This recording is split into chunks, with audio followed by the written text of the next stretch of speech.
Assalamualaikum warahmatullahi wabarakatuh. Perkenalkan, nama saya Ivan Fadila. Saya dari kelas 12.1 ingin mempresentasikan tentang tugas pengayaan seni tari yang berjudul merancang karya tari.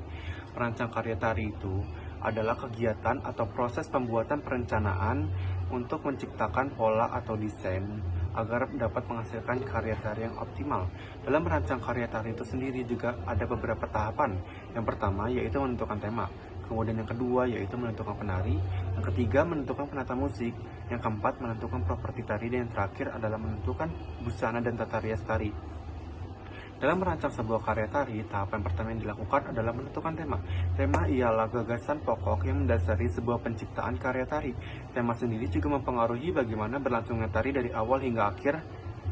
Nah, tema itu kayak mempengaruhi gerakan yang akan diperagakan, busana yang dikenakan, tata rias yang digunakan, dan lainnya.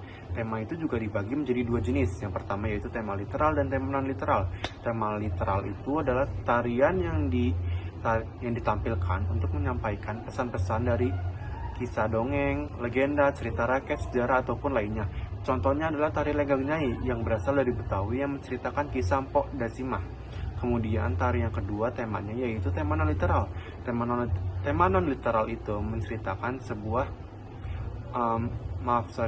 tema non-literal itu tema tari yang tidak menyampaikan makna-makna tersendiri, melainkan tema non-literal itu menyampaikan hiburan saja, jadi tidak ada makna-makna yang tersirat di dalamnya.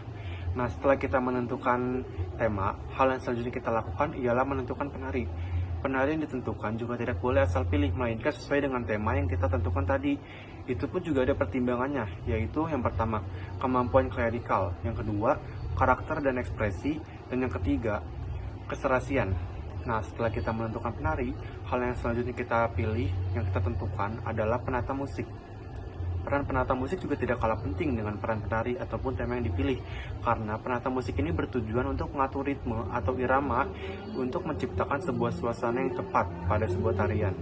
Nah, setelah kita menentukan penata musik, kita akan menentukan properti tari. Properti tari juga tidak boleh asal pilih, melainkan kita juga ada beberapa pertimbangan, seperti jenis, bentuk, ketepatan, dan lainnya. Mengapa demikian? Karena penari yang memerlukan properti pasti membutuhkan penguasaan ataupun keterampilan dalam menggunakannya. Contoh properti yang digunakan dalam tari yaitu piring, payung, topeng, dan lainnya.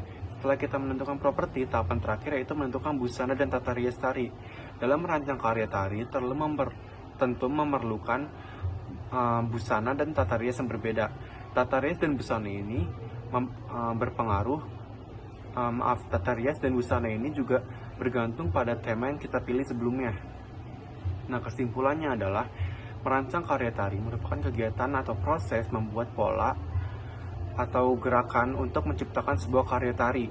Nah, dalam melakukan rancangan karya tari ini juga memiliki beberapa tahapan. Yang pertama yaitu menentukan tema, yang kedua menentukan penari, yang ketiga menentukan penata musik, yang keempat menentukan properti tari, dan yang terakhir menentukan busana. Oke, sekian dari saya, kurang lebihnya mohon maaf.